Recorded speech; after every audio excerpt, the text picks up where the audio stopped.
Praise the lord. యేసుక్రీస్తు ప్రభువారి ఘనమైన నామములో మీ అందరికీ శుభాలు తెలియజేస్తున్నాను. ఈ వారం నుండి మరి గురు, శుక్ర, శనివారాల్లో ఉపవాస ఉజ్జీవ ప్రార్థనలు ప్రతి ఉదయకాల సమయంలో జరగబోతున్నాయి. దైవజనులు జాన్ వెస్లీ గారు అలాగే నేను దేవుని వాక్యాన్ని అందించబోతున్నాం కనుక స్త్రీల మరి స్పెషల్ మీటింగ్ను, స్త్రీల ఉపవాస ప్రార్థనను బుధవారానికి మార్చడం జరిగింది. కనుక ఈ చేంజ్ను గమనించాల్సిందిగా ప్రభు పెట్టి మీకు అందరికీ మనవి చేస్తున్నాను. ప్రతి వారము బైబిల్లోని స్త్రీలను మనం ధ్యానం చేస్తున్నాము. బైబిల్లోని స్త్రీల జీవితాల్లో ఉండి ఎన్నో పాఠాలు, ఎన్నో స్పిరిచువల్ లెసన్స్ మనం నేర్చుకుంటున్నాము. వాటిని మన లైఫ్కి ఎలా అప్లై చేసుకోవాలో వాటిని కూడా మనం ధ్యానం చేస్తున్నాం. కనుక ఈ దినం కూడా బైబిల్ గ్రంథంలో ఉండి మరొక స్త్రీని ధ్యానం చేసుకుందాము. వాక్య ధ్యానంలోకి వెళ్ళబోయే ముందు కళ్ళు మూసుకున్నట్లయితే ప్రార్థన చేసుకుందాం. మహాపరిశుద్ధుడైన మా ప్రభువా, కృపా కనికరములు కలిగిన మా దేవానికి స్తోత్రాలు, వందనాలు చెల్లించుకుంటున్నాము. మా జీవితాలలో నాయనా నీవు చూపుతున్న కృపను బట్టి నీకు వందనాలు. మరొక దినాన్ని మాకు అనుగ్రహించినందుకు నీకు స్తోత్రాలు. దినదినము నీ వాత్సల్యత మాయడలో నూతనముగా పుట్టుచున్నది కనుక నీకు వందనాలు చెల్లించుకుంటున్నాము. మమ్మల్ని రక్షించుకున్నందుకు నీకు స్తోత్రాలు, ఏర్పరచుకున్నందుకు స్తోత్రాలు. ప్రభువా, నీ బిడలంగా నాయన మమ్మల్ని మీరు పిలుచుకున్నందుకు నీకు వందనాలు చెల్లించుకుంటున్నాము. నీ వాక్యము ద్వారా నాయన మేము పడిపోయినప్పుడు మమ్మల్ని లేవనెత్తుతూ, మేము తప్పుడు మార్గాల్లో వెళ్తున్నప్పుడు మమ్మల్ని సరిచేస్తూ, తన్ని మా కుటుంబాలను, మా జీవితాలు మేము ఎలా కట్టుకోవాలో నీ వాక్యం అనే వెలుగు ద్వారా మమ్మల్ని నడిపిస్తున్నందుకు నీకు స్తోత్రాలు చెల్లించుకున్నాం. మరి ఒకసారి నీ జీవ వాక్యము వద్దకు మేము వచ్చాం ప్రభా. జీవమైన దేవుడో నాయన, నీవు సజీవుడో కనుక స్తోత్రాలు, మాట్లాడే దేవుడో కనుక స్తోత్రాలు. మరొకసారి మా అందరితో మాట్లాడండి ప్రభా. నేను నీవే మాకు ప్రత్యక్షపరచుకోండి. నీ గ్రంథాన్ని మేము ధ్యానం చేస్తుండగా నీ మనసును మేము గుర్తెరుగునట్లు సహాయం చేయండి. నీ పోలికలోనికి, నీ రూపంలోనికి యేసుక్రీస్తు ప్రభా మమ్మల్ని అందరినీ నీవు మారుస్తూ రావాల్సిందిగా వేడుకుంటున్నామయ్యా. గుణవతి అయిన భార్యగా, జ్ఞానవంతురాలైన స్త్రీగా, దైవికమైన స్త్రీలుగా నాయన మా జీవితాలను మీరే కట్టుమని, స్థిరపరచుమని, బలపరచుమని వేడుకుంటూ మరొకసారి బలమైన నీ వాక్య ప్రత్యక్షతను నీ ఆత్మ ద్వారా మీరే మాకు అనుగ్రహించండి. నన్ను సంపూర్ణంగా నీ సిలువ చాటును మరుగుపరిచి కేవలం నీ స్వరము మా అందరికి వినిపింప చేయమని యేసు నామమున ప్రార్థిస్తున్నాం తండ్రి, ఆమేన్. గడిచిన వారము షిప్రాపూయ అనే ఐగుప్తు దేశంలోని మంత్రసానులను గురించి మనం ధ్యానం చేశాము. మోషే ఒక నాయకుడిగా దేవుడు ఏర్పాటు చేసుకున్నాడు. అయితే మోషే ఈ లోకంలోకి రావడానికి తన తల్లి అని యోకెబెదు పాత్ర ఎంతుందో, మరి షిప్రాపూయాలు కూడా they played a very significant role, they played a very crucial role.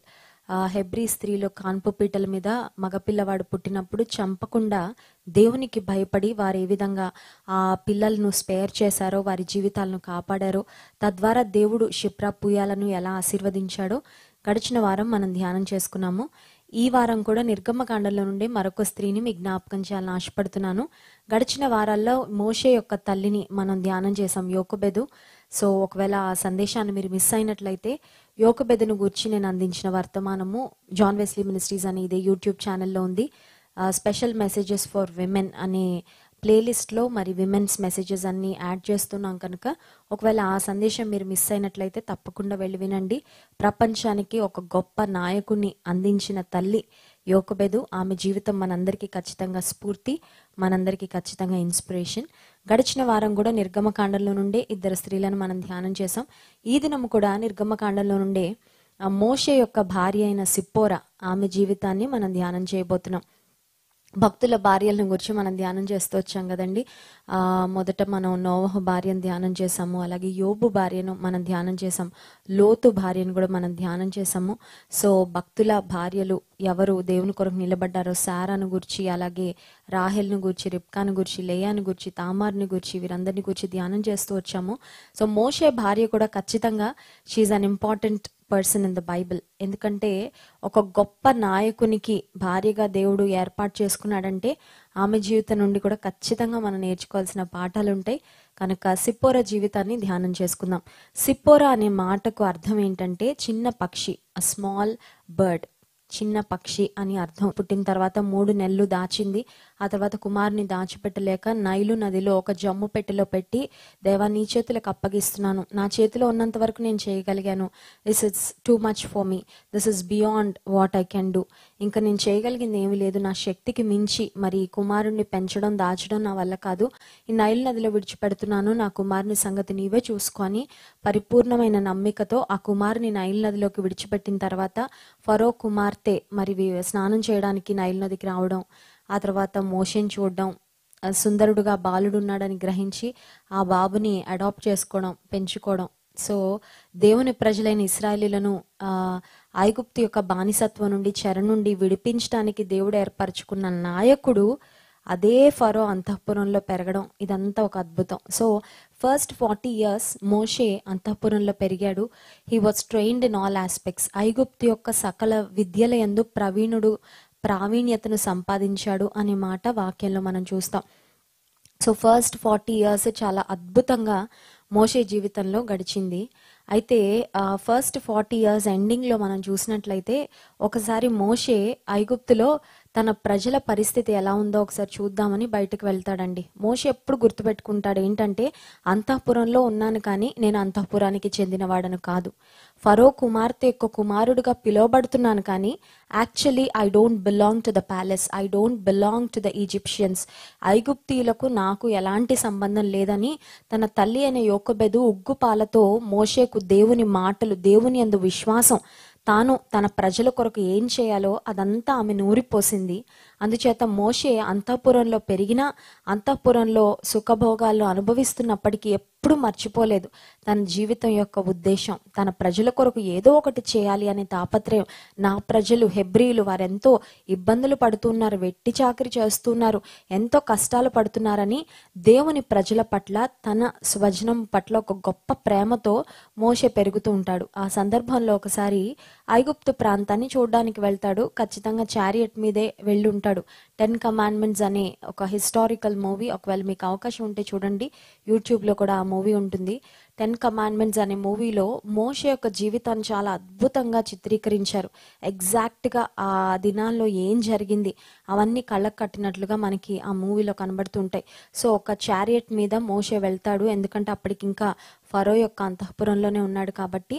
వెళ్ళి నా ప్రజల పరిస్థితి ఏంటి, వారు ఎలా ఉన్నారు ఒకసారి చూద్దాము అని వెళ్ళినప్పుడు అతని కంట ఒక పరిస్థితి పడుతుంది. చూడండి, నిర్గమకాండము 2వ అధ్యాయము 11వ వచనాన్ని చదువుకుందాం. ఆ దినములలో మోషే పెద్దవాడై తన జనుల యొద్దకు పోయి వారి భారములను చూచెను. అప్పుడతడు తన జనులలో ఒక హెబ్రీయుని, ఒక ఐగుప్తీయుడు కొట్టగా చూచెను. అతడు ఇటు అటు తిరిగి చూచి ఎవడునూ లేకపోగా ఆ ఐగుప్తీని చంపి ఇసుకలో వాని కప్పిపెట్టెను. సో బయటకు వెళ్ళాడు, తన ప్రజలంటే ప్రేమ ఉంది. హెబ్రీని ఒక ఐగుప్తీయుడు ఇబ్బంది పెడుతూ ఉన్నాడు, చూసి తట్టుకోలేకపోయాడు. అంతఃపురంలో పెరిగాడు కదా, మంచి బెస్ట్ ఫుడ్, చాలా అద్భుతంగా ఆర్చరీ, తర్వాత కత్తిసాం అన్నిట్లో training, he was trained in all aspects. So వెంటనే శక్తి ఉంది, బలం ఉంది. సో ఐగుప్తిని వెంటనే చంపేశాడు. చంపిన తర్వాత ఫరో అంతఃపురంలో ఉండే ఐగుప్తీల్ని చంపితే ఇది బయటకు వస్తే మంచిది కాదని వెంటనే భూమిలో మట్టిలో కప్పి పెట్టేశాడు. కప్పి పెట్టేసిన తర్వాత మరొక రోజు మళ్ళీ బయటకు వెళ్తాడు. వెళ్ళిన తర్వాత ఏం జరుగుతుందంటే, ఇద్దరు హెబ్రీయులు పోట్లాడుకుంటూ ఉంటారు. ఆ సమయంలో వారితో చెప్తాడు, మీరిద్దరూ సహోదరులు లాంటి వారు, ఎందుకు కలహించుకుంటున్నారు అని అనగానే వారు చెప్పిన మాట చూడండి, 14వ వచనం. మా మీద నిన్ను అధికారిగాను తీర్పరిగాను నియమించిన వాడు ఎవడు? నీవు ఆ ఐగుప్తిని చంపినట్లు నన్నును చంపవలనని అనుకొనుచున్నావా అనెను. ఆ మాట వినగానే మోషే షాక్ అయిపోయాడు. కారణం ఏంటంటే, నేను చేసి దాచిపెట్టాను అనుకున్నాను. I thought I head my mistake. నేను చేసిన ఆ క్రైమ్, నేను చేసిన ఆ మర్డర్, లేకపోతే నేను చేసిన ఆ పనిని దాచని అనుకున్నాను కానీ దాగలేదన్నమాట. నిజమే కదా, సత్యం ఎప్పుడు దాగదు. లోపల ఏముందో అది ఎప్పటికైనా బయటకు వస్తుంది. చేసిన పనులు, తప్పిదాలు ఎప్పటికైనా ఏదో ఒక రోజుకి అవి బయటకు వస్తూ ఉంటాయి. సో మోషే చేసిన పని బయటకు వచ్చింది, అది కూడా ప్రజల్లో ఒక టాక్గా వెళ్ళిపోయింది అని గ్రహించిన తర్వాత మోషేకు అర్థమైంది, ఫరో యొక్క అంతఃపురంలో ఉండి ఐగుప్తిని నేను చంపానని తెలిస్తే ఫరో ఖచ్చితంగా నా ప్రాణం తీసేస్తాడు. ఎందుకంటే అంతఃపురంలో పెరుగుతూ ఇంత నమ్మక ద్రోహం చేస్తావా, నువ్వు హెబ్రీల అబ్బాయిలాగా ప్రవర్తిస్తావా, వారిని సపోర్ట్ చేస్తావని ఖచ్చితంగా మోషే యొక్క ప్రాణానికి ముప్పు ఉంది అని తెలుసుకొని తన ప్రాణాన్ని కాపాడుకోవడానికి వెంటనే పారిపోతాడు. చూడండి 15వ వచనం. ఫరో ఆ సంగతి విని మోషేను చంపజూచెను గాని మోషే ఫరో ఎదుట నుండి పారిపోయి మిద్యాను దేశంలో నిలిచిపోయి ఒక బావి యొద్ద కూర్చుండెను. మోషే పరిగెత్తాడు, పారిపోయాడు. He ఫ్లెడ్ to save his life. తన ప్రాణాన్ని కాపాడుకోవడానికి పరుగులు పెట్టాడు, ప్రయాణం చేసుకుంటూ వెళ్ళిపోయాడు. నిజానికి అంతఃపురంలో ఉన్నప్పుడు మోషే అంటే మోసెస్ ఇస్ సంథింగ్, కానీ ఇప్పుడు మోషే ఒట్టి చేతులతో మిద్యాను ప్రాంతానికి పారిపోవాల్సి వచ్చింది. ఒక మాటలో చెప్పాలంటే అంతఃపురంలో హీరోగా ఉన్న మోషే మిద్యాను ప్రాంతానికి వెళ్ళిన తర్వాత ఒట్టి చేతులతో, ఏమీ లేనివాడుగా, రిక్త హస్తాలతో, ప్రాణం ఉంటే చాలు, బ్రతికుంటే చాలు, ఏదో ఒక రకంగా నా జీవితాన్ని ముందుకి నెట్టుకొని వెళ్తానని తన తల్లిని, తండ్రిని, తన తోబుట్టువుల్ని, అంతఃపురాన్ని, పరిస్థితులు, స్థితిగతులు అన్నీ విడిచిపెట్టి తన ప్రాణాన్ని కాపాడుకోవడానికి మిద్యాను ప్రాంతానికి వెళ్తాడు. వెళ్ళిన తర్వాత అక్కడ ఒక బావి దగ్గర కూర్చుంటాడు. ఈ మిద్యాను ప్రాంతం యొక్క బ్యాక్గ్రౌండ్ ఒకసారి మనం గమనించినట్లయితే ఎర్ర సముద్రానికి దగ్గరగా ఉంటుంది మిద్యాను ప్రాంతం. It is close to the red sea. ఈ మిద్యాను అనే ప్రాంతంలో సెటిల్ అయిన వారు ఎవరంటే అబ్రహాము సారా చనిపోయిన తర్వాత కెతూరా అనే స్త్రీని వివాహం చేసుకుంటాడు. ఆ కెతూరా అనే స్త్రీ ద్వారా అబ్రహాముకు మరి కుమారులు 6 పిల్లలు పుడతారు. 6 పిల్లల్లో ఒక కుమారుడు ఎవరంటే మిద్యాను. సో అబ్రహాము యొక్క సంతానమే, కానీ వాగ్దాన సంతానం కాదు, లేక దేవునితో నిబంధన చేయబడిన సంతానం కాదు. కానీ సారా మృతి పొందిన తర్వాత అబ్రహాము వివాహం చేసుకున్న కెతూరా యొక్క బిడ్డలలో ఒక కుమారుడైన మిద్యాను. ఈ మిద్యాను ఈ ప్రాంతంలో సెటిల్ అయ్యాడు కాబట్టి ఈ ప్రాంతాన్ని మిద్యాను దేశం లేక మిద్యాను ప్రాంతం అని పిలుస్తూ ఉంటారు. సో మిద్యాను ప్రాంతంలో ఉన్న ప్రజల పరిస్థితి ఏంటి అంటే వారు దేవునితో ఒక నిబంధన, ఒక ఒడంబడిక ఉన్న ప్రజలు కాదు, కానీ నిజమైన దేవుని ఖచ్చితంగా వారు తెలుసుకున్న వారే, నిజమైన దేవుని ఖచ్చితంగా ఆరాధించేవారే అని మనం గ్రహించాలి. ఎందుకంటే అబ్రహాము యొక్క సంతానమే కాబట్టి అబ్రహాము నిజమైన దేవుణ్ణి కనుగొన్నాడు, నిజమైన దేవుని స్వరాన్ని వినాడు. కాబట్టి తన హౌస్ హోల్డ్, తన ఇంటి వారిని అందరినీ దైవికమైన మార్గంలోనే అబ్రహాము నడిపించుకుంటూ వచ్చాడు, విశ్వాసులకు తండ్రి. సో అబ్రహాము యొక్క విశ్వాసం, అబ్రహాముకు దేవుని పైన ఉన్న నమ్మిక ఖచ్చితంగా తన కుటుంబం మీద కూడా ఒక ఇన్ఫ్లుయెన్స్ డెఫినెట్ గా ఉండుండొచ్చు. సో మిద్యాను ప్రాంతానికి వెళ్ళి బావి దగ్గర కూర్చున్న తర్వాత ఆ ప్రాంతంలో మరి రఘుయేలు లేక ఇత్రో అనే వ్యక్తి, 2 పేర్లు ఉన్నాయి. రఘుయేలు అనే పేరుంది, ఇత్రో అనే పేరుంది. 2 కూడా మోషే యొక్క మామగారి పేర్లే. సో అతనికి ఉన్న 7 కుమార్తెలు తన తండ్రి మందలను మేపుతూ వాటికి నీళ్లు పెట్టడానికి బావి వద్దకు వస్తారు. వచ్చిన సందర్భంలో కొంతమంది వేరే గొర్రెల కాపరులు వీరి మీద మరి గూండాయిజం చేస్తూ వీరి గొర్రెలకు నీళ్లు పట్టనివ్వకుండా వీళ్ళని ఇబ్బంది పెడుతూ ఉంటారు. ఈ పరిస్థితిని అంతా మోషే చూస్తాడు. మోషేకి ఎప్పుడైనా జస్టిస్ కొరకు నిలబడ్డం, సత్యం కొరకు నిలబడ్డం, ఎవరైతే అప్రెస్ చేయబడుతున్నారో, మరి అణగద్రొక్కబడుతున్నారు వారి పక్షంగా నిలబడ్డం మోషేకి ముందు నుంచి తల్లి మరి రక్తంలో మోషేకు ఉంది కాబట్టి వెంటనే అక్కడున్న యవనస్తురాలకు సహాయం చేయడానికి అక్కడున్న వారందరినీ అక్కడి నుంచి తరిమివేస్తాడు, వారిని ఫైట్ చేసి పంపించేస్తాడు. ఆ తర్వాత ఆ గొర్రెలన్నిటికీ నీళ్లు పెడతాడు. నీళ్లు పెట్టిన తర్వాత ఇత్రో యొక్క కుమార్తెలు ఇంటికి వచ్చి తండ్రికి చెప్తారు, ఒక బాటసారి, ఒక స్ట్రేంజర్ బావి వద్ద మాకు సహాయం చేశాడు నానా అని చెప్పినప్పుడు ఆయన అంటాడు, అతన్ని ఎందుకు అక్కడ వదిలిపెట్టారు, why don't you bring him home, అతని ఇంటికి తీసుకుని వస్తే మరి ఎంత దూరం నుంచి వచ్చాడో, ఎంత ఆకలిగా ఉండుంటాడో కదా, మనకి సహాయం చేశాడు, మనం కూడా అతనికి మంచి ఆతిథ్యం చేద్దాము, అతన్ని ఇంటికి తీసుకొని రండి అని పిలుస్తారు. పిలిచిన తర్వాత చూడండి 18వ వచనం, నిర్గమకాండం 2వ అధ్యాయము 18వ వచనం. వారు తమ తండ్రి అయిన రఘుయేలు నొద్దకు వచ్చినప్పుడు అతడు, నేను మీరింత త్వరగా ఎట్లు వచ్చితిరనెను. అందుకు వారు, ఐగుప్తీయుడొకడు మంద కాపర్ల చేతుల నుండి మమ్మను తప్పించి వడిగా నీళ్లు చేది మన మందకు పెట్టిననగా అతడు తన కుమార్తెలతో, అతడెక్కడ, ఆ మనుష్యుని ఏల విడిచి వచ్చితిరి, భోజనమునకు అతని పిలుచుకొని రండనెను. మోషే ఆ మనుషునితో నివసించుటకు సమ్మతించెను. అతడు తన కుమార్తె అయిన సిప్పోరాను మోషేకు ఇచ్చెను. సో ఇత్రో ఇంటికి వచ్చిన తర్వాత ఇంక మోషేకి చేయడానికి కూడా ఏమీ లేదు. He cannot go back to his land, he cannot go back to his family. ప్రాణాన్ని కాపాడుకోవడానికి ఇంత దూరం పరిగెత్తొచ్చాడు. సో వెనక్కి వెళ్ళడానికి అవకాశం లేదు. So Moses decided to settle down in the land of మిద్యాను దేశంలో ఇంకా స్థిరపడిపోవాలి అని నిశ్చయించుకున్నాడు. సో ఇత్రో ఆఫర్ ఇచ్చాడు, నా కుమార్తెల్లో ఒకరిని వివాహం చేసుకో అన్నప్పుడు సిప్పోరాను మోషే వివాహం చేసుకున్నట్లు దేవుని వాక్యంలో మనం చూస్తున్నాము. ఈ ఇత్రో లేక రగుయేలు మిద్యాను యాజకుడు అనే మాట వాక్యంలో చూస్తాము. సో నిజమైన దేవుణ్ణే ఆరాధించే ఒక యాజకుడు అని మనం గ్రహించాలి. సో సిప్పోరాతో వివాహం జరిగిన తరువాత మనం గమనించినట్లయితే మోషే యొక్క పరిస్థితి, మోషే యొక్క స్థితిగతులు ఏంటి అని ఆలోచిస్తే, మోషే ఒకప్పుడు అంతఃపురంలో ఉన్నాడు కానీ ఇప్పుడు అంతఃపురంలో లేడు. ఒకప్పుడు సంపన్నుడు కానీ ఇప్పుడు ఒట్టి చేతులతో ఉన్నవాడు. ఒకప్పుడు మంచి పేరు ప్రఖ్యాతులు ఉన్నాయి, అన్నీ ఉన్నాయి, కానీ ఇప్పుడు ఏమీ లేని వ్యక్తిగా ఒక రిక్త హస్తాలతో ఒక నిస్సహాయ స్థితిలో ఒంటరివాడిగా మోషే మిద్యాను ప్రాంతానికి వచ్చాడు. అలాంటి సమయంలో సిప్పోరాను మోషే భార్యగా అంగీకరించిన తర్వాత, లేక ఇత్రో సిప్పోరాను మోషేకు భార్యగా ఇచ్చిన తర్వాత మనం ఒక విషయాన్ని గ్రహించాలి. అదేంటంటే సిప్పోరా తన భర్తను ప్రేమించింది, తన భర్తను సన్మానించింది, తన భర్తను ఆదరించింది అనే విషయాన్ని గుర్తుపెట్టుకోవాలి. కొన్నిసార్లు స్త్రీలు ఎలా ఉంటారంటే, భర్త జేబు నిండా డబ్బులు ఉన్నప్పుడు భర్తను చాలా ప్రేమిస్తారు, భర్తను చాలా గౌరవిస్తారు. కానీ భర్త కష్టాల్లో ఉన్నప్పుడు, భర్త శ్రమల్లో ఉన్నప్పుడు, భర్త అన్ని కోల్పోయిన స్థితిలో ఉన్నప్పుడు, భర్త వ్యాధిగ్రస్తుడు అయిపోయిన తర్వాత, భర్త చేతగాని వాడు అయిపోయిన తర్వాత చాలామంది అతన్ని మరి చాలా చులకనగా చూడడం, తోలనాడి మాట్లాడడం, లేకపోతే కొన్ని సందర్భాల్లో ఆ భర్తను చాలా నీచంగా మరి ట్రీట్ చేస్తూ ఉంటారు. సిప్పోరా జీవితం నుండి మనం నేర్చుకోవాల్సిన మొట్టమొదటి ఆత్మీయ సత్యం ఏంటంటే, మోషే యొక్క ఉన్నతమైన స్థితిలో మాత్రమే కాదు, ఆమెకు అసలు మోషే యొక్క ఉన్నతమైన స్థితి మాటల్లో చెప్పాడు కానీ తెలీదు. She has not even seen that. మోషే యొక్క ఫస్ట్ 40 yearsలో సిప్పోరా లేదు. సెకండ్ 40 years, థర్డ్ 40 yearsలోనే సిప్పోరా ఎంటర్ అవుతుంది. సో మోషే యొక్క పూర్వ వైభవము సిప్పోరాకి తెలీదు. అయితే ఇప్పుడు మోషే స్థితి ఏంటంటే చాలా దీన స్థితి, వెరీ వెరీ హంబుల్ బిగినింగ్. చెప్పాలంటే మళ్ళీ జీరో నుంచి స్టార్ట్ చేసుకున్నాడు మోషే లైఫ్. ఒకప్పుడు ఉన్నాయి ఆస్తిపాస్తులు, అంతస్తు, మంచి హోదా, ఇవన్నీ ఉన్నాయి, కానీ ఇప్పుడు మళ్ళీ జీరోకు వెళ్ళిపోయాడు.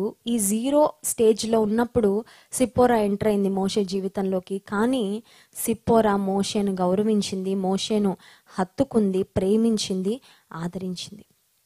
దేవుని నమ్ముకున్న స్త్రీలు, దేవుని యందు భయభక్తులు కలిగిన స్త్రీలు అన్ని సమయాలలో, అన్ని సందర్భాలలో దేవుడు తమకిచ్చిన భర్తలను ప్రేమించాలి, గౌరవించాలి. భార్యలారా, మీ భర్తలకు లోబడి ఉండుడి అనే మాట వ్రాయబడింది. నీ భర్త మంచి జీతం తెచ్చినప్పుడు, మంచి ఉన్నతమైన ఉద్యోగంలో ఉన్నప్పుడు అతన్ని గౌరవించడం గొప్పతనం కాదు, ఎవరైనా చేస్తారు అది. కానీ నిజంగా నీవు గుణవతి అయిన భార్యవైతే, నిజంగా నీవు దేవుని యందు భయభక్తులు కలిగిన స్త్రీవైతే, నీ భర్త యొక్క బలహీనతల్లో, నీ భర్త యొక్క అనారోగ్యంలో, నీ భర్త ఒకవేళ అన్నీ కోల్పోయి నష్టపోయిన స్థితిలో కూడా నీవు ఆదరించగలిగిన స్త్రీగా, ప్రేమించగలిగిన స్త్రీగా ఉన్నట్లయితే నీవు నిజంగా దేవుని యందు భయభక్తులు కలిగిన స్త్రీ అనడానికి అదొక రుజువు. సిప్పోరాకు మోషేకు దేవుడు 2 కుమారులను అనుగ్రహించాడు. గెర్షోము అలాగే ఎలియజరు అనే 2 కుమారులను ఆమె మోషేకు కన్నట్లుగా దేవుని వాక్యంలో చూస్తాం. So she was with her husband in his test and in his troubles. అతని యొక్క పరీక్షలలో, అతని యొక్క సమస్యలలో, అతని యొక్క ఇబ్బందికరమైన పరిస్థితుల్లో కూడా సిప్పోరా తన భర్తను హత్తుకున్నట్లు, ప్రేమించినట్లు దేవుని వాక్యంలో మనం చూస్తాం. ఆ తర్వాత మోషేకు ఇప్పుడు మరి ఇవ్వబడిన పని ఏంటి, బాధ్యత ఏంటి? మొదటి 40 సంవత్సరాలు అంతఃపురంలో ఉన్నాడు, చాలా రాజభోగాలు అనుభవిస్తున్నాడు, చాలా కంఫర్టబుల్ లైఫ్, లగ్జూరియస్ లైఫ్, ఆనందకరమైన జీవితం. కష్టపడాల్సిన అవసరం లేదు, శ్రమ పడాల్సిన అవసరం లేదు, చెమట ఒక్క బొట్టు కూడా కార్చాల్సిన అవసరం లేదు. కానీ ఇప్పుడు మిద్యాను ప్రాంతానికి ఒంటరిగా, నిశ్చేష్టుడుగా, నిస్సహాయుడుగా వచ్చేసిన తర్వాత తన మామ యొక్క మందలను మేపడం మోషే ప్రారంభిస్తాడు. ఒక మాటలో చెప్పాలంటే, గాడ్ హంబుల్డ్ మోసెస్. దేవుడు మోషేను ఒక తగ్గింపు అనే మార్గం గుండా తీసుకొని వెళ్ళాడండి. ప్రతి విశ్వాస జీవితంలో ఖచ్చితంగా దేవుడు మనల్ని తగ్గింపు అనే మార్గం గుండా తీసుకొని వెళ్తాడు. ఆశీర్వాదము అనే మార్గంలో మనం ప్రవేశించడానికి ముందు దేవుని బిడలంగా మనం తగ్గింపు అనే మార్గం గుండా వెళ్ళాలి. కారణం ఏంటంటే ఈ తగ్గింపు అనే మార్గంలోనే దేవుని పోలిక మనలో వస్తుంది. చాలా మంది అనుకుంటారు హెచ్చింపు కావాలి, ఉన్నతమైన స్థితి కావాలి, గొప్ప స్థితి కావాలి, గొప్ప పేరు ప్రఖ్యాతలు సంపాదించుకోవాలి, ఈ కష్టాలన్నీ మర్చిపోవాలి, ఇంకా నేను ఏ స్థితి నుంచి వచ్చానో అది నా జ్ఞప్తికి కూడా లేకుండా దేవుడు హెచ్చించాలని.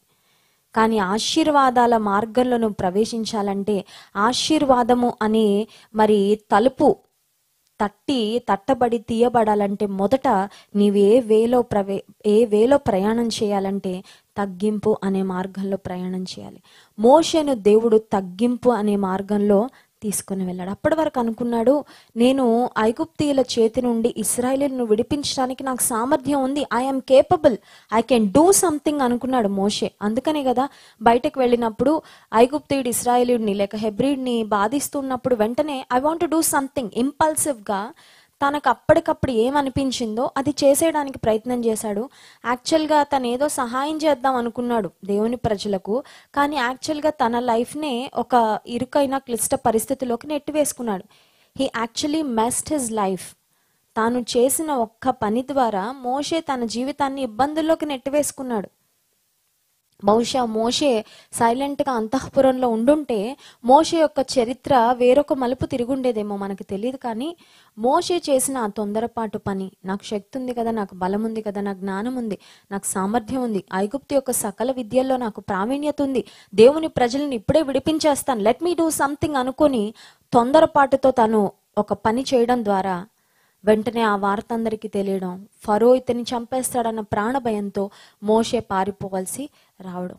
ఇప్పుడు 40 సంవత్సరాలు మోషే చేసిన పని, మోషే జాబ్ ఏంటి అంటే he was just tending his father in law sheep. తన మామ యొక్క గొర్రెలను మేపడం, అంతే. 40 సంవత్సరాలండి. Can you imagine? 40 years, 1/3 of his life, 1/3 of his life అన్ని రకాలుగా ట్రైన్ అయిన, అన్ని రకాలుగా టాలెంటెడ్, కేపబుల్, నాలెడ్జబుల్, స్కిల్ఫుల్.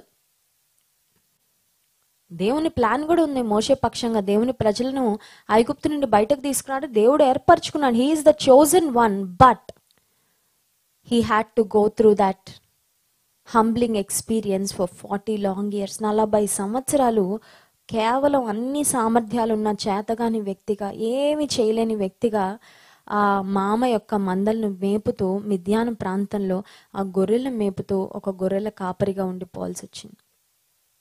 అయితే ఆ 40 సంవత్సరాలు దేవుడు మోషేలో చాలా గొప్ప గొప్ప మార్పులు తీసుకొచ్చాడు. God taught Moses many lessons when he was tending the sheep. వాటిలో భాగంగా హోరేబు అనే ప్రాంతానికి వెళ్ళినప్పుడు హోరేబు పర్వతం మీద ఒకసారి గొర్రెలు మేపుతూ ఉన్నప్పుడు ఒక మండుచున్న పొద మోషే కనబడుతుంది. పొద మండుచుంది కానీ కాలిపోవడం లేదు. సో ఆకులు పచ్చగానే ఉన్నాయి, ఫైర్ కూడా రెడ్గా చాలా బ్రైట్గా బర్న్ అవుతుంది. ఆశ్చర్యం అనిపించింది. పొద మండుతుంది కానీ కాలిపోవడం లేదేంటి? మండుతున్న ఏ చెట్టు అయినా కాసేపటికి కాలి బూడిదైపోవాలి కదా, ఈ చెట్టు ఏంటి ఇలాగే ఉంది అని ఆశ్చర్యపోయి ఆ వింతను చూద్దామని దగ్గరకు వెళ్ళగానే దేవుని స్వరం మోషేకు వినపడుతుంది, ఇది పరిశుద్ధమైన స్థలం, నీ చెప్పులు విడిచిపెట్టు. వెంటనే మోషే చెప్పులు విడిచిపెడతాడు. ఆ తర్వాత దేవుడు మోషేతో మాట్లాడతాడు, you have to go back to Egypt. నువ్వు ఐగుప్తుకు తిరిగి వెళ్ళాలి. ఐగుప్తుకు తిరిగి వెళ్ళాలంటే మోషే అనుకుంటాడు, that's the last thing I want to do lord. నాకు చెప్పొద్దయ్యా, నువ్వు నాకు చెప్పొద్దు, నేను రెడీగా లేను. కొన్నిసార్లు మనం కూడా అంతే కదండి. దేవుడు ఏదన్నా చెప్తే, దేవా నేను లేను, సిద్ధంగా లేను, please not me, don't pick me, somebody else. ఇంకా ఉన్నారు కదా, ఎవరినైనా ఏర్పాటు చేసుకో, ఇంకెవరికైనా చెప్పు, నేను మాత్రం ఖచ్చితంగా చేయలేను అంటాం. ఒకసారి నేను మరి టీసీఎస్ కంపెనీలో ఉద్యోగం చేస్తున్న సమయంలో నా పైన ఉన్న లీడ్, నేను అప్పుడే ఫ్రెషర్గా జాయిన్ అయిన కొంతకాలానికి మా లీడ్ ఒకసారి మరి ఎందుకో తెలీదు చాలా గట్టిగా అరిచారనమాట. చాలా గట్టిగా అరిచారు. అయితే చాలా గట్టిగా అరవగానే వెంటనే నేను అప్సెట్ అయిపోయి నేను వాష్రూమ్ దగ్గరికి వెళ్ళిపోయాను. వాష్రూమ్ దగ్గరికి వెళ్ళి ఏడుస్తున్నాను. వాష్రూమ్ లోపల ఏడుస్తున్నాను, తుడుచుకుంటూ ఉన్నాను. అప్పుడు నేను దేవుణ్ణి అడుగుతున్నాను, దేవా మా లీడ్ ఇలా అన్నారు, ఇప్పుడు నేను ఏం చేయాలి? What should I do? నేను ఏం చేయాలి? నువ్వేం చేయమంటే అది చేస్తాను అంటే దేవుడు, నీ అధికారులకు నీవు లోబడి ఉండు. Go and submit to your authorities. దేవుడు నాకు చూపించిన వచనం అదే. దేవుడు చూపించిన వచనం, నీ పైన ఎవరున్నారో వారికి నీవు లోబడి ఉండు. పొరపాటు ఏమీ లేదు అక్కడ, పొరపాటు ఏమీ జరగలేదు. కానీ ఆయన అరిచేశారు, నీవు వెళ్ళి వారికి లోబడి ఉండు. నీ పైన అధికారం ఎవరిని పెట్టానో వారికి లోబడి ఉండని దేవుడు చాలా తన వాక్యం ద్వారా చాలా స్పష్టంగా మాట్లాడితే, that is what I didn't want to do. నాకు చేయాలని లేదు. నాకు చేయాలని లేకపోయినా నేను వెంటనే వెళ్ళి మళ్ళీ నా పనిలో చక్కగా నమ్మకంగా నేను ముందుకు వెళ్ళిపోయాను. కొంతకాలానికి ఏం జరిగిందంటే, అతను మా లీడ్ ఏ వర్క్ ఉన్నా సరే ప్రతిదానికి నాకే అప్పచెప్పేవారు.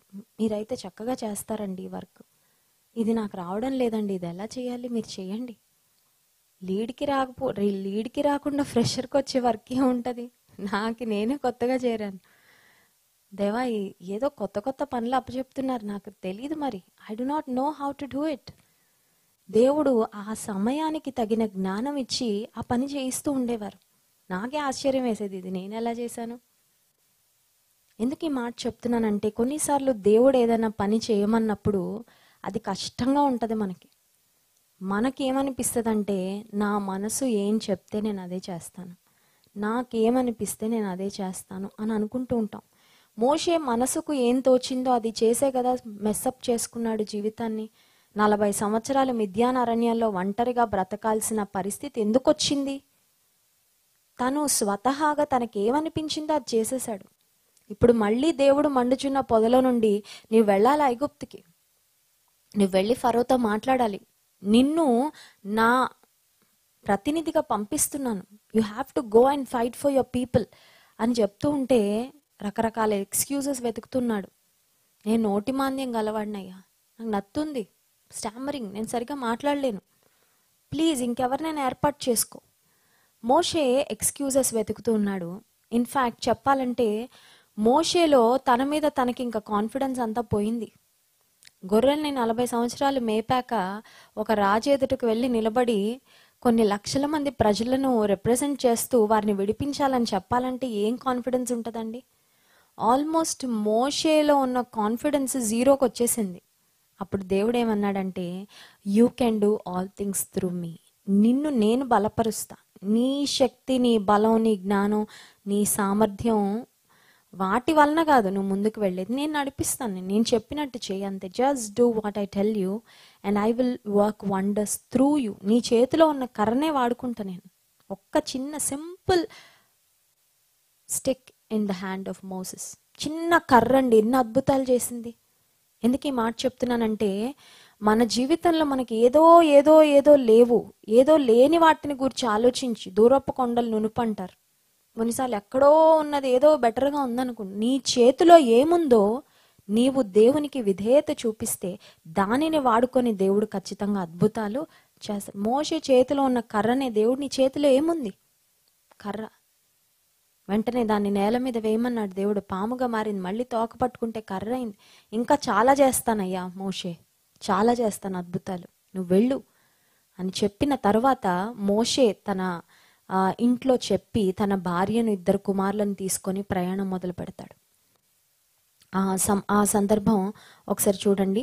4వ అధ్యాయం, నిర్గమకాండం 4వ అధ్యాయం 19వ వచనం. అంతట యెహోవా, నీ ప్రాణమును వెతికిన మనుషులందరూ చనిపోయారు గనుక ఐగుప్తునకు తిరిగి వెళ్ళమని మిద్యానులో మోషేతో చెప్పగా, మోషే తన భార్యను తన కుమారులను తీసుకుని గాడిద మీద ఎక్కించుకొని ఐగుప్తునకు తిరిగి వెళ్ళను. సిప్పోరా ఏమైనా వెనక లాగిందండి? సిప్పోరా కూడా వెనక్కి లాగలేదు. దేవుడు మీకు చెప్పాడా, వెళ్దాం, లెట్స్ డూ ఇట్, కష్టమైనా నష్టమైనా దేవుని కొరకు నిలబడదాం మనం అని బయలుదేరారు కుటుంబం. బయలుదేరిన తర్వాత వారి జీవితంలో ఒక సందర్భం జరిగినట్లు వాక్యంలో మనం గమనించవచ్చు. చూడండి 24వ వచనం. అతడు పోవు మార్గమున సత్రములో యెహోవా అతన్ని ఎదుర్కొని అతన్ని చంప చూడగా. మోషే దేవుడు ఏర్పరచుకున్న సాధనం ఇశ్రాయేలును విడిపించడానికి. He was the leader, God's chosen one. దేవుడు మాట్లాడాడు, వెళ్ళు అన్నాడు. ఇప్పుడు మార్గ మధ్యంలో దేవుడు మోషేని చంపాలనుకుంటున్నాడంట. షాకింగ్ కదండి. ఎందుకు out of the blue sudden గా దేవుడు ఎందుకు మోషేని చంపాలనుకున్నాడు? మోషేని వెళ్ళమని చెప్పింది దేవుడే కదా, మోషేని ఏర్పరచుకుంది దేవుడే కదా, మోషే దేవునికి విధేయత చూపించే కదా ప్రయాణమై వెళ్తుంది. ఎందుకు దేవుడు మోషేను చంపాలని ప్రయత్నం చేశాడు? 25వ వచనం, సిప్పోరా వాడిగల రాయి తీసుకొని తన కుమారునికి సున్నతి చేసి అతని పాదముల యొద్ద అది పడవేసి, నిజముగా నీవు నాకు రక్త సంబంధమైన పెనివిటి వైతివనెను. అంతటా ఆయన అతనిని విడిచెను. ఇక్కడ హిస్టారికల్ బ్యాక్గ్రౌండ్ మనం గమనించినట్లయితే, అబ్రహాముకు మొదట హాగరు ద్వారా పుట్టిన కుమారుడు ఇష్మాయేలు, ఆ తర్వాత శారా ద్వారా పుట్టిన వాగ్దాన కుమారుడు ఇస్సాకు. మనం వాక్యంలో చూసినట్లయితే అబ్రహాము అలాగే ఇష్మాయేలు సున్నతి చేయబడతారు, అలాగే ఇస్సాకు కూడా సున్నతి చేసినట్లు వాక్యంలో చూస్తాం. సో పాత నిబంధన గ్రంథంలో దేవుడు తన ప్రజలైన ఇశ్రాయేలీలతో చేసుకున్న నిబంధన అది, మీ కుటుంబంలో పుట్టిన ప్రతి మగబిడ్డకు సున్నతి చేయించాలి. అయితే మోషే బహుశా ఖచ్చితంగా సున్నతి చేయించుకుని ఉండుంటాడు. కెతురా ద్వారా పుట్టిన సంతానం లేక అబ్రహాము భార్య అయిన కెతురా ద్వారా పుట్టిన కుమారులలో ఒకడు మిద్యాను.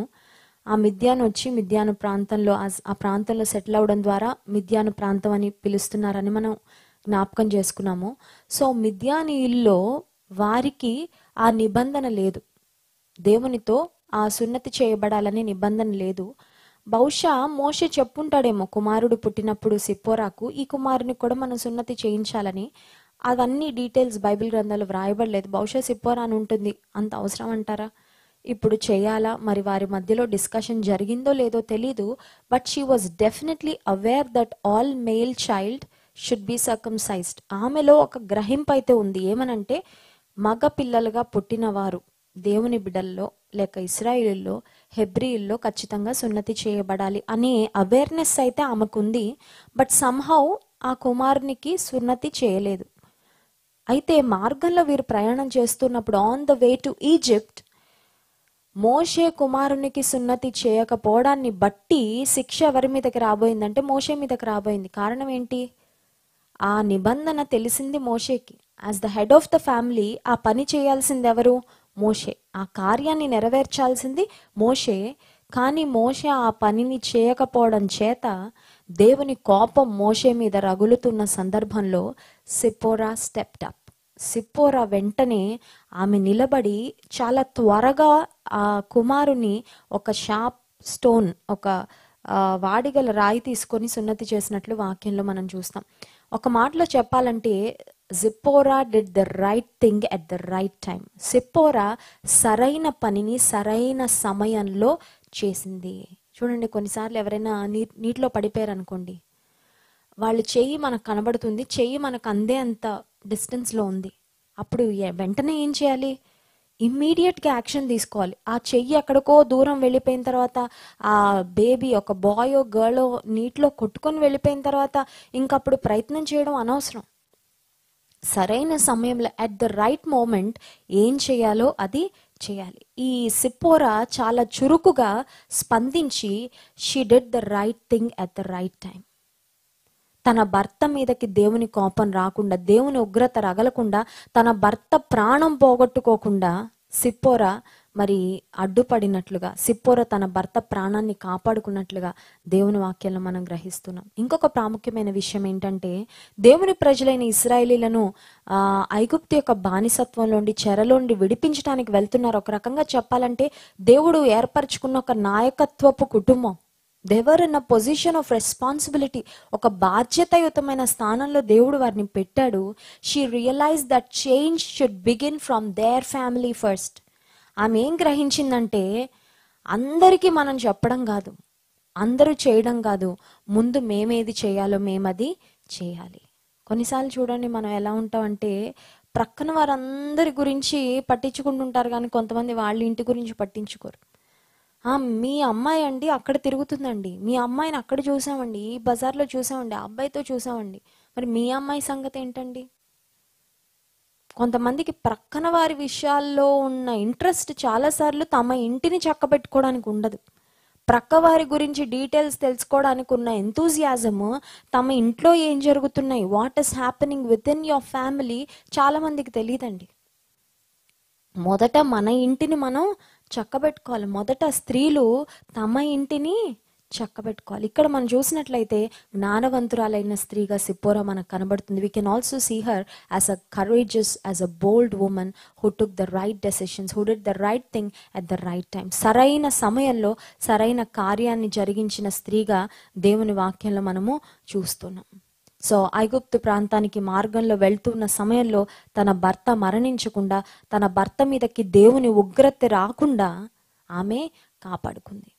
ఈ సందేశాన్ని చూస్తున్న స్త్రీలైన మనందరికీ కూడా దేవుడు ఒక హెచ్చరిక ఇస్తున్నాడు. అదేంటంటే, మన కుటుంబాల మీద ఆశీర్వాదం రావడానికి మనం చేయవలసిన ప్రార్థనలు, మనం చేయవలసిన సత్క్రియలు, మనం ఇతరులకు చేయవలసిన మేలు, అవన్నీ మనం చేయాలి. But at the same time మన ఇంటి మీదకి, మన గృహం మీదకి దేవుని ఉగ్రత రాకుండా మనం ఏం చేయాలో కూడా దేవుని సన్నిధిలో మనం మరి చక్కగా చురుకుగా వాటిని కూడా మనం చేయవలసిన వారంగా ఉంటుంది. చాలా మంది చూడండి, ఇంటిని దేంతో నింపుకోవాలో దాంతో నింపుకుంటూ ఉంటారు. సే ఫర్ ఎగ్జాంపుల్, మీ ఇంట్లో వాటర్ కావాలనుకోండి, మీరు చక్కగా ఒక పాత్ర నిండా పట్టుకున్నారు వాటర్, లేకపోతే ఒక డ్రమ్ నిండా పట్టుకున్నారు. Okay, I have enough water for my family, ఇంటికి సరిపడా ఈ రోజు లేకపోతే 2 రోజులకు సరిపడా నీళ్లు పట్టుకున్నా. కానీ ఆ కంటైనర్కి చిన్న హోల్ ఉంది. ఆ హోల్ని చూడకపోతే వచ్చినవన్నీ వెళ్ళిపోతూ ఉంటాయి. ఎగ్జాక్ట్గా సిప్పోరా వాళ్ళ గృహంలో అదే జరిగింది. దేవుని ఏర్పాటు ఉంది, దేవుని ఆశీర్వాదం ఉంది, దేవుని చిత్తం ఉంది, దేవుని స్వరం విన్నాడు, దేవుని ఏర్పాటు ప్రకారమే ప్రయాణాన్ని ప్రారంభించాడు. కానీ ఒక లోటు ఉంది, ఒక కొరత ఉంది. There was something that need to be fixed. Problem ఉంది, ప్రాబ్లమ్స్ వస్తాయి, ఫిక్స్ చేయబడాల్సినవి ఉంటాయి. మేమేదో ఆకాశం నుండి ఊడిపడ్డామండి, ఎవరం ఊడిపడలేదు. We all are human beings, మనందరం మనుషులమే, మనందరిలో లోటుపాట్లు ఉంటాయి, మనందరిలో బలహీనతలు ఉంటాయి, మనలో సరి చేసుకోవాల్సినవి ఉంటాయి. బహుశా కొన్ని విషయాలు నీ జీవితంలో ప్రొక్రాస్టినేట్ చేస్తూ ఉన్నావేమో. కొంతమంది చూడండి, అన్నిటినీ వాయిదా వేస్తూ ఉంటారు. మళ్ళీ చూద్దాంలేండి, దేవుడు ఎప్పటి నుంచో మాట్లాడుతున్నాడమ్మా, రక్షణ పొందమని, బాప్తిజం తీసుకోమని. తీసుకుందాం అనుకున్న లాక్డౌన్ వచ్చింది, ఇంక ఇప్పుడు ఎవరిస్తారు మీకు బాప్తిస్మాలు? దేవుని కొరకు ఒక మంచి నిర్ణయం తీసుకున్నావు, చేయాలనుకున్న పని అవకాశం ఉన్నప్పుడే, సమయం ఉన్నప్పుడే చేయి. Just do it. ఎందుకు వాయిదాలు వేస్తున్నావు? ఒకవేళ గనక సిప్పోరా వాయిదా వేసుంటే బహుశా అక్కడే మార్గ మధ్యంలో మోషే చనిపోయేవాడు. ఒక విధవరాలిగా మిగిలిపోయేదేమో. తన బిడ్డలు, తన కుమారులు తండ్రి లేని బిడ్డలు అయిపోయేవారేమో. ఆ తర్వాత దేవుడు తన ప్రజలను మరి ఐగుప్తు నుండి విడిపించడానికి దేవుడు మరి ఎలా పనిచేసేవాడో మనకైతే తెలియదు. కానీ she did the right thing at the right time. ఎందుకు ఈ మాట చెప్తున్నానంటే, జ్ఞానవంతురాలు తన ఇల్లును కట్టును, 3 రాళ్ళు తన చేతులతో ఊడబెరుక్కుంటుందంట. ఒక 3 రాలుగా ప్రవర్తించలేదు, జ్ఞానవంతురాలుగా ప్రవర్తించింది. దేవుని శాసనాలు, దేవుని కట్టడలు, దేవుని నిబంధన ఏంటో దాని గురించిన ఒక మంచి అవగాహన కలిగి ఉన్న స్త్రీగా సిప్పోరాను మనం చూస్తాం. కొన్నిసార్లు చూడండి, కుటుంబంలో ఇబ్బందులు వస్తున్నప్పుడు, శ్రమలు వస్తున్నప్పుడు, సమస్యలు వస్తున్నప్పుడు, సమస్యలు తీసే ప్రభా ఈ ప్రార్థన చేస్తుంటాం. మంచిదే. సమస్యలు వచ్చినప్పుడు మనకి ఇమీడియట్గా కావాల్సింది ఏంటి? సమస్యలు పోవాలి.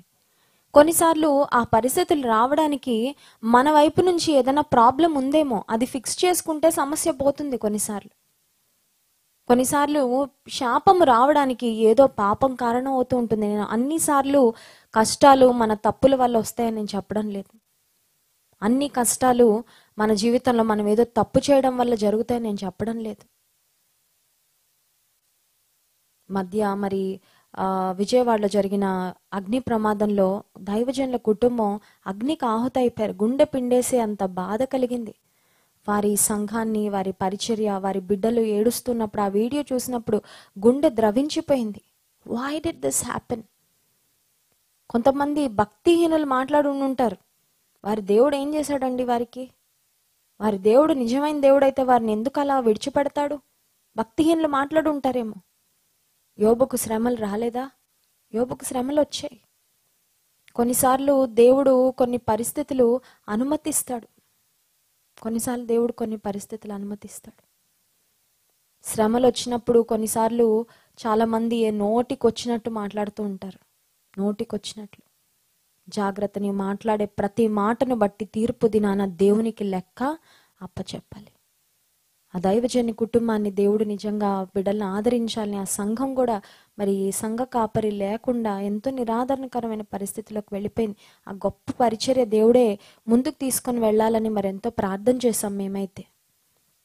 ఎందుకు ఈ మాటలు చెప్తున్నానంటే, మోషే జీవితంలో గొప్ప దైవజనుడే, దేవుని చేత ఏర్పరచబడిన వ్యక్తి. He was God's choice, God's chosen one.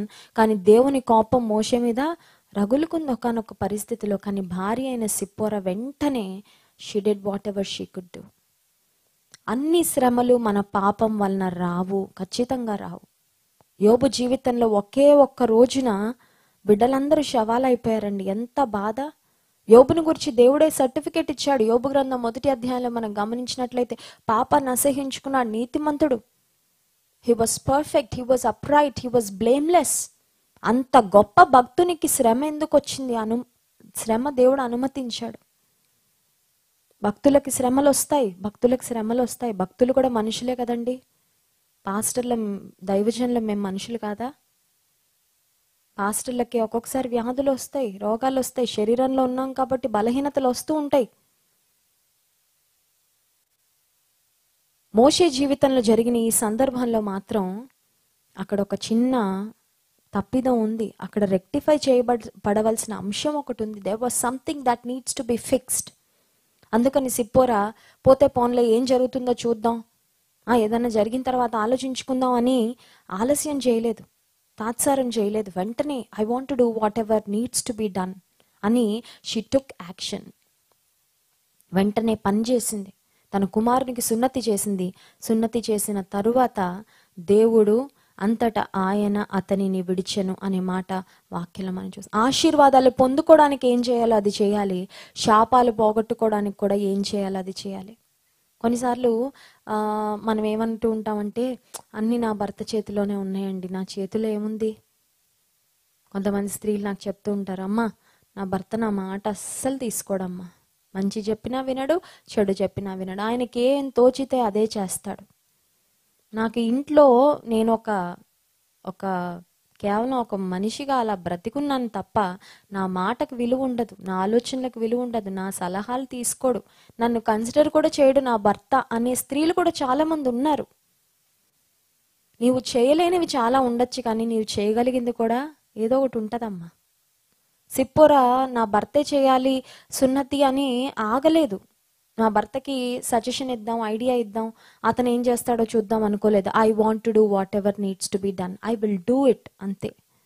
దేవుని ఉగ్రత నా భర్త మీదకి రగులుకోకుండా, దేవుని శాపం మా ఇంటి మీదకి రాకుండా, మా ఇంట్లో ఒక శవం కనబడకుండా మేమందరం క్షేమంగా ఉండాలంటే నేను ఏమి చేయాలో అది నేను చేస్తాను. ఒక మాట చెప్పమంటారా? మనం ఏమి చేయలేకపోయినా మనం ఖచ్చితంగా ప్రార్థన చేయగలం. హల్లెలూయా. ప్రార్థించే స్త్రీలముగా మనం ఖచ్చితంగా ఉండగలం. ప్రార్థన పరిస్థితులను మారుస్తుంది. కొన్నిసార్లు నీకు నిస్సహాయంగా అనిపించవచ్చు, కొన్నిసార్లు చికాకు రావచ్చు పరిస్థితులు చూసి. నా భర్త నా మాట వినడు, పట్టించుకోడు, అన్ని తప్పుడు నిర్ణయాలే, అన్ని పొరపాట్లే, మా ఇంటి పరువు పోతుంది, మా ప్రతిష్ట పోతూ ఉంది, మేము దుఃఖంలో ఉండడానికి, నష్టంలో ఉండడానికి, కష్టంలో ఉండడానికి నా భర్తే కారణం అమ్మా. కొంతమంది వేదన పడుతూ ఉంటారు. అయితే నువ్వు ప్రార్థన చేయగలవమ్మా. పరిస్థితులు మార్చడం నీ వల్ల కాకపోవచ్చు, పరిస్థితులు మార్చడం నీ తరం కాకపోవచ్చు, కానీ ప్రార్థించడం నీ వల్ల అవుతుందిగా. దేవుని సన్నిధిలో మొరపెట్టడం నువ్వు చేయగలవు కదా, దేవుని సన్నిధిలో అంగలార్పు నువ్వు చేయగలవు కదా.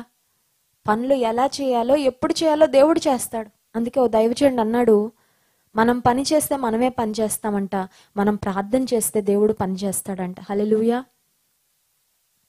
పనులు చేయాలి, కానీ కొన్నిసార్లు నిస్సహాయ పరిస్థితుల్లోకి వెళ్ళిపోయి ఇక నా చేతుల్లో ఏమీ లేదు అనిపించినప్పుడు నువ్వేం చేయగలవు? ఖచ్చితంగా ప్రార్థన చేయగలవు, ఖచ్చితంగా అంగలార్చగలవు. నువ్వు చేయగలిగింది ఏదో నువ్వు చేయి.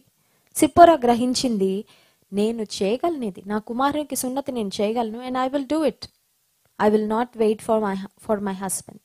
నా భర్త చేసేదాకా ఆగడం నేను ఆగను. ఒక మంచి పని, ఒక సరి అయిన పని, ఒక దైవ చిత్తానుసారమైన పని, దేవుని ఉగ్రత రాకుండా ఉండడానికి నేనేం చేయగలను అది నేను ఇమ్మీడియట్గా చేస్తాను. ఇందాక చెప్పాను కదా, ఒక నీటితో నింపబడిన పాత్రకు కింద ఒక హోల్ ఉంటే ఎంత నీరు పోసినా అది బయటకు వెళ్ళిపోతూనే ఉంటుంది. బహుశా నీ ఇంట్లో ఆశీర్వాదాలు వస్తున్నాయి ప్రవాహంలాగా, కానీ ఎక్కడో ఏదో ఉంది, ఏదో లోటు ఉంది, ఏదో కొరత ఉంది. There is something that is lacking, there is something that needs to be fixed. అది ఫిక్స్ చేయబడకపోతే ఎన్ని ఆశీర్వాదాలు వచ్చినా అవన్నీ బూడిదలో పోసిన పన్నీర్లా వెళ్ళిపోతానే ఉంటాయి, నేలపాలైపోతానే ఉంటాయి. ఆ సమస్య ఏంటో నీవు గ్రహించగలుగుతున్నా? ఆ సునిశ్చితమైన జ్ఞానం ఉందా? Do you have that wisdom?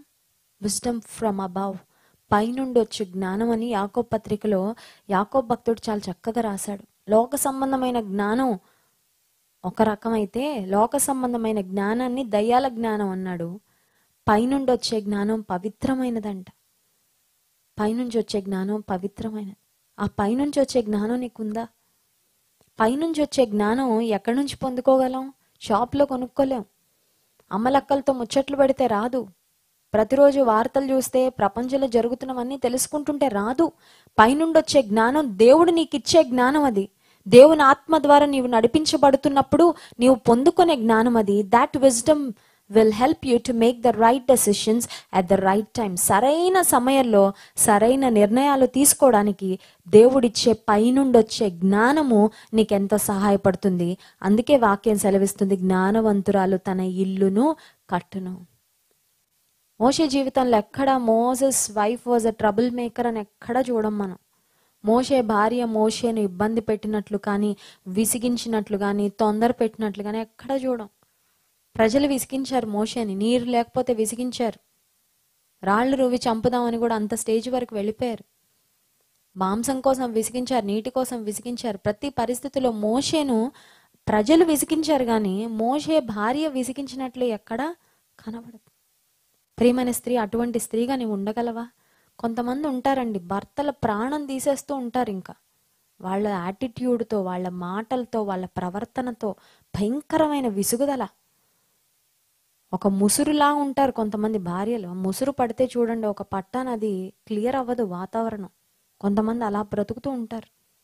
ప్రతి చిన్నదానికి వేధిస్తూ ఉంటారు. ఇంక ఇంట్లో సమాధానం ఏముంటుంది? ఇంకా ఆరోగ్యాలు ఎలా బాగుంటాయి? ఆ ముఖం ఆనందం ఎలా ఉంటుంది? ఆ భర్త అందుకే ఇంటికి రాడు టైంకి. ఇంటికి వచ్చినా ఇంకేదో ఫోన్ వేసుకొని కూర్చుంటాడు. ఎందుకంటే నీతో మాట్లాడితే మనశ్శాంతి ఉండదు కదా, దాని బదులు ఇంకా మనశ్శాంతి వచ్చే పనులు ఏదో ఒకటి చేసుకుందామని. కొంతమంది చేతులారా ఇళ్లను నరకప్రాయంగా మార్చేసుకుంటూ ఉంటారు కొంతమంది స్త్రీలు.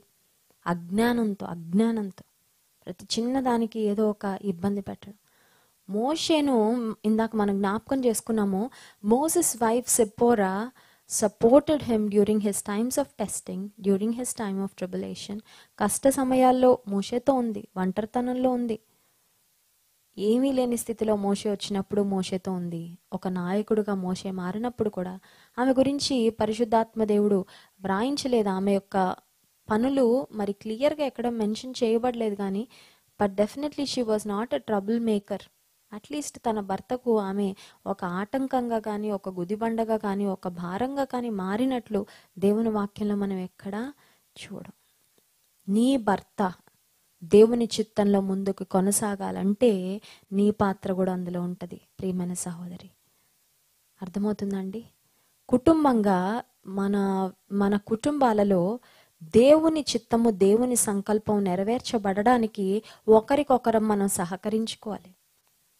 నా భర్త దేవుని కొరకు పనిచేయడానికి నేను సహకరిస్తాను. కొంతమంది భార్యలు ఉంటారు, కొంతమంది మాకు చెప్తూ ఉంటారు, బ్రదర్స్, అమ్మా మందిరంలో ఎక్కువసేపు పరిచయం చేసామంటే ఇంటికి వెళ్ళాక మా ఆవిడ టార్చర్ మామూలుగా ఉండదు. మందిరానికి వెళ్ళి ఎందుకో అస్తమానం పరిచయం చేస్తారు, అక్కడ ఇంకెవరో చేస్తారులే, అక్కడ చైర్లు ఇంకెవరో ఎత్తుతారులే, అక్కడ ఆ పని ఇంకెవరో చేస్తారులే అని మా భార్య నన్ను ఎప్పుడు వెనక్కి లాగుతూ ఉంటుంది. నీ భర్త దేవుని సేవలో ముందుకెళ్తే ఆశీర్వాదంలో భాగం దేవుడు నీకు ఇవ్వడా?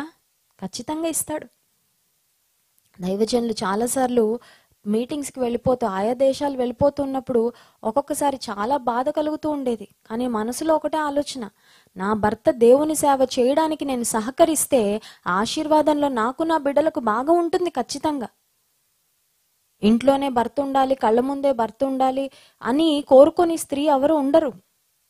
అనేక వందల వేల మైళ్ళు దేవుని కొరకు ప్రయాణాలు చేసి వెళ్తూ ఉన్నప్పుడు, ఎంతో ప్రయాసపడుతున్నప్పుడు, ఆరోగ్యం కొన్నిసార్లు పాడైపోతూ, కొన్నిసార్లు విశ్రాంతి తీసుకోలేక, ఆహారపు అలవాట్లు, ఒక్కొక్క ప్రాంతంలో ఒక్కొక్క వాతావరణం, భయంకరంగా దేవుని కొరకు శ్రమ పడుతూ ఉన్నప్పుడు నేను ఎప్పుడు విసుక్కోలేదండి. దేవుని కొరకు ప్రయాసపడుతున్నారు, ఆ ప్రయాసకు నేను సహకరించాలి తప్ప నేను ఎప్పుడు వెనక్కి లాగకూడదు. ప్రియమైన సహోదరి, దేవుని చిత్తములో కుటుంబంగా మీరు ముందుకు వెళ్ళడానికి నువ్వు సహకరించే స్త్రీగా ఉన్నావా, నువ్వు నిరాకరించే స్త్రీగా ఉన్నావా? నువ్వు ప్రోత్సాహకరమైన స్త్రీగా ఉన్నావా, లేకపోతే వెనకకు లాగే స్త్రీగా ఉన్నావా? కొంతమంది చూడండి, స్త్రీల మీటింగ్కి వెళ్తే ఈ భర్త ఇంటికి వచ్చేసరికి పెద్ద తిట్ల పురాణం రెడీ చేసుకుంటాడు. చాలా మంది సహోదరులు చెప్తూ ఉంటారు, అమ్మ మోకాళ్ళు వేస్తే మా ఆయనకి బీపీ పెరిగిపోద్దమ్మా. అస్తమానం ఏ ప్రార్థనేనా నీకు? ఎందుకు ఊరికే ఏడుస్తావు? ఎవరో చచ్చిపోయినట్టు. చచ్చిపోకుండా ఉండాలని ఏడుస్తుంది ఆవిడ. దేవుని సన్నిధిలో పడి ఏడవనివ్వండి, మీ కొరకు ప్రార్థన చేయనివ్వండి, అది నీకు ఆశీర్వాదమే. Why do you want to pull back? ఎందుకు వెనక్కి లాగుతున్నారు? ఎందుకు డిస్కరేజ్ చేస్తున్నారు? సిప్పోరా ఖచ్చితంగా తన భర్తను ప్రోత్సహించింది, భర్తను ప్రేమించింది, భర్తను ఆదరించింది. భర్త మీదకి దేవుని ఉగ్రత రాకుండా she stood for him, she stood for her family. నేను గడిచిన వారం కూడా షిప్రా పూయాలను గురించి మనం ధ్యానం చేసుకుంటున్నప్పుడు ఒక మాటను మీకు జ్ఞాపకం చేశాను. వాళ్ళు చేసింది it may be an insignificant act. కాన్పు పీటల మీద మగపిల్లలు పుడుతూ ఉంటే వదిలేశారంట, చంపేయలేదు. ఫరో ఆజ్ఞ ఇచ్చినప్పటికీ వదిలేశారు. ఫరో అడిగితే సాకు చెప్పేశారు, ఏమనంటే హెబ్రీ స్త్రీలు చురుకైన వాళ్ళు, వాళ్ళ ఐగుప్తు స్త్రీల వంటి వారు కారు, మేము వెళ్ళేసరికి కాన్పులు చేసేసుకుంటున్నారు అని. కానీ యాక్చువల్గా దేవుని వాక్యం సెలవిస్తుంది, వారు దేవునికి భయపడ్డారు కాబట్టి మగపిల్లలను చంపలేదని. వాళ్ళు బహుశా ఒక చిన్న అబద్ధం చెప్పి దేవుని కొరకు రిస్క్ చేసి పిల్లల్ని అలా స్పేర్ చేశారు. కానీ వాళ్ళు ఒక గొప్ప పని చేశారండి. ఆ గొప్ప పని ఏంటంటే, దేవుని ప్రజల యొక్క తర్వాత తరాలు నాశనం అవ్వకుండా ఇద్దరు స్త్రీలు, అత్యంత సామాన్యమైన మంత్రసాని పనిచేసే స్త్రీలు దేవుని ప్రజలను కాపాడారు, దేవుని జనాంగాన్ని కాపాడారండి. అందుకే పరిశుద్ధాత్మ దేవుడు ఫరో పేరు వ్రాయించలేదు, కానీ ఆ ఇద్దరు స్త్రీల పేర్లు బైబిల్ గ్రంథంలో వ్రాయించాడు. ఇన్ని సంవత్సరాలు, ఇన్ని వందల వేల సంవత్సరాలైనా షిప్రా పూయా అని మనం చదువుకుంటున్నాం కదా. Very simple, very ordinary women. After all మంత్రసాని పనిచేసే డాక్టర్లు కూడా కాదు వాళ్ళు, మంత్రసాని పనిచేసే స్త్రీలు అంతే. కానీ వారు దేవుని కొరకు, దేవునికి భయపడి చేసిన కార్యము ఆ తర్వాత తరాలను నిలబెట్టింది. అత్యంత ప్రాముఖ్యంగా మోషే కూడా వారి చేతుల మీదగానే పుట్టగానే అనుంటారు, వెళ్ళిపోండి, జోకబెత్తు అనుంటారు, బాబుని తీసుకొని వెళ్ళిపోండి. ఫరో ఒకవేళ ఎవరినైనా మరి వేగు చూడడానికి పంపిస్తే, మేము ఏదో ఒకటి చెప్తాంలే, మీరు త్వరగా కనేశారు కదా, వెళ్ళిపోండి, save your child, save your self, మిమ్మల్ని మీరు కాపాడుకోండి, మీ బిడ్డను కాపాడుకోండి అని పంపించేశారు. వాళ్ళకే తెలీదు ఇంత గొప్ప నాయకుడిని వారు కాపాడారని. కొన్నిసార్లు మనం చేసే పనులు చాలా చిన్నవిగా కనిపించవచ్చు, చాలా ఇన్సిగ్నిఫికెంట్. నేను ఏదో ప్రతిరోజు చేసే పని చేస్తున్నానండి, నేను మామూలు పనులే కదా చేస్తుంది, దానికి ఏమన్నా ప్రతిఫలం ఉంటుందా? నీవు ఏ పని చేస్తున్నావో అది నమ్మకంగా, యథార్థంగా, దేవుని పట్ల భయభక్తులతో, ప్రేమతో నువ్వు చేసుకుంటూ వెళ్ళు. నీ పనులకు ప్రతిఫలం ఎలా ఇవ్వాలో దేవునికి తెలుసు. హల్లెలూయా. ప్రతిఫలాన్ని ఆశించి చేయకేమి, ఏదో ఎక్స్పెక్ట్ చేస్తూ నాకు ఏదో అవుతుంది అని ఎక్స్పెక్ట్ చేస్తూ చేయకు. మీరు అలయక మేలు చేస్తే తగిన కాలమందు పంట కోస్తారని దేవుని వాక్యంలో వ్రాయబడి. మేలు చేసుకుంటూ వెళ్ళు, సరైన పనులు చేసుకుంటూ వెళ్ళు, మంచి విత్తనాలు విత్తుకుంటూ వెళ్ళు, శక్తి వంచన లేకుండా ప్రయాస పడుతూ వెళ్ళు. నీ ప్రయాసకు ఎప్పుడు ఎలా ప్రతిఫలం ఇవ్వాలో దేవుడికి తెలుసు, ఆయన ఇస్తాడు ఖచ్చితంగా. కనుక సిప్పోరాను దేవుడు మోషేకు భారీగా ఇచ్చినందుకు ఖచ్చితంగా ఆమె తన స్థానానికి న్యాయాన్ని చేకూర్చింది. ప్రియమైన స్త్రీ, నిన్ను ఏ వ్యక్తికి భార్యగా దేవుడిచ్చాడో, ఏ బిడ్డలకు తల్లిగా ఇచ్చాడు, ఏ ఇంటికి కోడలిగా పంపించాడో, ఏ ప్రాంతంలో ఏ స్థానంలో నేను నిలబెట్టాడో ఆ స్థానానికి నీవు న్యాయం చేయాలి. నేను బాగానే ఉన్నానులే, నేను బాగుంటే చాలా అనుకోవడం కాదు. నిన్ను ఎక్కడ పెట్టాడో, నిన్ను ఏ కుటుంబంలో పెట్టాడో వారి క్షేమాన్ని గూర్చి నా బాధ్యత నీకు ఉంది. You have a responsibility, you have a responsibility. ఇంకా బైబిల్ గ్రంథంలో చాలా మంది స్త్రీలు ఉన్నారండి, వారందరి జీవితాల్లో ఎన్నో ఆణిముత్యాలు ఉన్నాయి. వాటన్నిటి మనం ధ్యానం చేయబోతున్నాం. But I want to remind you again, everything might not be in your hands. Most of the things in your life may be out of your control. నా జీవితంలో ఏం జరుగుతున్నా నాకు సంబంధం లేదండి, నా భర్త ఎలా చెప్తే అలాగే, నా అత్తమామలు ఎలా చెప్తే చేయాలి, I have no option. Maybe ఆ పరిస్థితిలో మీరు ఉండొచ్చు, కానీ నీవు చేయాల్సింది ఉంది, నీవు చేయగలిగింది ఉంది, నీ పాత్ర కూడా ఉంది, నీవు చేయవలసిన కార్యాలు కూడా ఉన్నాయి. సిప్పోరా చేసిన మిగతా పనులు ఏవి పరిశుద్ధాత్మ దేవుడు ప్రస్తావించలేదు, కానీ but this little act that she did was a very very significant one. ఆమె చేసిన ఈ కార్యం మాత్రం ఖచ్చితంగా చాలా ప్రాముఖ్యమైన కార్యం. ఎందుకంటే వారు ఒక ఉన్నతమైన మహోన్నతమైన పని చేయడానికి కంకణం కట్టుకొని వెళ్తున్నారు. దారిలో దేవుని ఉగ్రత మోషే మీద రగిలినప్పుడు ఈ ఒక్క సామాన్యమైన బలహీన ఘటమైన ఈ సిప్పోరా చేసిన పని తన భర్త ప్రాణాన్ని కాపాడింది, తన కుటుంబాన్ని క్షేమంగా ఉంచింది. ప్రియమైన స్త్రీని బలహీనమైన ఘట్టం అనుకుంటున్నావా? బహుశా మనం బలహీనమైన ఘట్టాలమే, అయితే మనం సేవిస్తుంది బలమైన దేవుణ్ణి. హల్లెలూయా. బలమైన దేవుణ్ణి సేవించే బలహీనమైన ఘట్టాలం. We are weak, we are emotional. ఖచ్చితంగా పొరపాట్లు చేస్తాం, మిస్టేక్స్ చేస్తాం. అయ్యో ఎందుకు ఇలా అన్నానా, అయ్యో ఎందుకు ఇలా చేశానా, అలా చేయకుండా ఉండాల్సిందే. డెఫినెట్గా మన లైఫ్లో రిగ్రెట్స్ ఉంటాయి. కానీ నీవు బలమైన దేవుని కలిగి ఉన్నావు కాబట్టి నీవెన్నో బలమైన కార్యాలు ఖచ్చితంగా చేయగలవు. నన్ను బలపరచువాని అందే నేను సమస్తమును చేయగలను. సిప్పోరా ఏ విధంగా స్టెప్ అప్ అయ్యి తన కుటుంబం కొరకు నిలబడిందో, మనం కూడా మన కుటుంబాల కొరకు మనల్ని దేవుడు ఎక్కడ ఉంచాడో అక్కడ మన పనిని మనం బాధ్యత నిర్వర్తించి దేవుని మహింపరచడానికి, దేవుని ఉగ్రత దేవుని కోపం మన కుటుంబాల మీద రగలకుండా మరి విజ్ఞాపన ప్రార్థన చేసే వరంగా, కన్నీటి ప్రార్థన చేసే వరంగా దేవుని సన్నిధిలో మనల్ని మనం సిద్ధపరచుకుందాము. కళ్ళు మూసుకున్నట్లయితే ప్రార్థన చేసుకుందాం. మధ్యాహ్న కాల సమయంలో దేవుడు తన వాక్యం ద్వారా మనతో మాట్లాడాడు. దేవునికి ఒక్కసారి మనల్ని మనం సమర్పించుకుందామా ప్రభువా. సిప్పోరా ఏ విధంగా తన కుటుంబంలో ఒక బలమైన కార్యాన్ని చాలా త్వరగా చేసింది ప్రభువా, చురుకుగా చేసింది. నీ ఉద్దేశాలను గ్రహించిందామే. మేము కూడా మా జీవితాల్లో మా కుటుంబాల్లో ప్రభువా నీ కోపము, నీ ఉగ్రత, నీ శాపము మా మీద రగలకుండా మేమేం చేయాలి, మేము ఎలా అడ్డుపడాలో అయ్యా మా జ్ఞానం దయచే ప్రభా. మాకు జ్ఞాన హృదయము కలుగునట్లుగా చేయమని మోషే భక్తుడు ప్రార్థన చేసినట్లుగా అడుగుతున్నామయ్యా. జ్ఞాన హృదయం మాకు దయచేయండి. పైనుండి వచ్చే జ్ఞానముతో మా హృదయాలను, మా మనస్సులను నింపండి ప్రభువా. జ్ఞానవంతురాలు తన ఇల్లును కట్టునని నీ వాక్యాలు వ్రాయబడినట్లుగా అట్టి దైవికమైన జ్ఞానముతో మా హృదయాలను, మా మనస్సులను నీవు నింపుమని వేడుకుంటున్నానయ్యా. మేము కానీ మా కుటుంబాలు కానీ ఎవ్వరము నష్టపోకూడదయ్యా. నీవు ఇచ్చిన ఒక్క విలువైన జీవితాన్ని ఆఖరు దినం, ఆఖరు గడియ వరకు నీ మహిమ కొరకు మేము బ్రతకాలి ప్రభువా. ఎవరి జీవితాలు అర్ధాంతరంగా ముగిసిపోకూడదయ్యా. ఎవరు కష్టాల్లో, నష్టాల్లో తమ స్వయంకృత అపరాధాల వల్ల ఇరుక్కుపోకూడదు ప్రభా. సహాయం చేయండి. మా బిడ్డలను దర్శించు, మా భర్తలను దర్శించు, మా కుటుంబాలను దర్శించు, మా సంఘాలను దర్శించు. పరిశుద్ధ ప్రేమ కలిగిన తండ్రి, గొప్ప దేవానికి స్తోత్రాలు.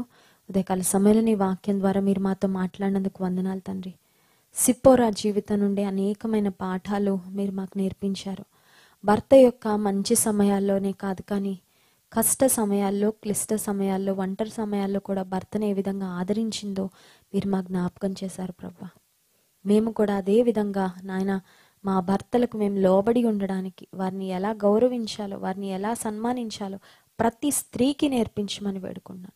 మెడ వంచని స్వభావం నాయన ఏ స్త్రీలు కలిగి ఉండి కుటుంబాలను నరకప్రాయంగా మార్చుకుంటున్నారు, మనశ్శాంతి లేక ఉన్న చిన్న జీవితంలో కలహాలతో, ఈగోలతో నాయన మనశ్శాంతిని కోల్పోతూ ఎప్పుడు గొడవలతో, గందరగోళాలతో బిడ్డల్ని ఇబ్బంది పెడుతూ బ్రతుకుతున్నారు. ఆ స్త్రీలకు జ్ఞానోదయాన్ని కలుగచేయండి. నీ వాక్యానికి విధేయత చూపించే హృదయాన్ని ఇవ్వండి ప్రభా. చక్కని నీ పట్ల ప్రేమతో మా హృదయాలను నింపండి, మా మనస్సులను మార్చండి తండ్రి. నీ పోలిక, నీ స్వారూప్యత మాకు దయచే ప్రభా.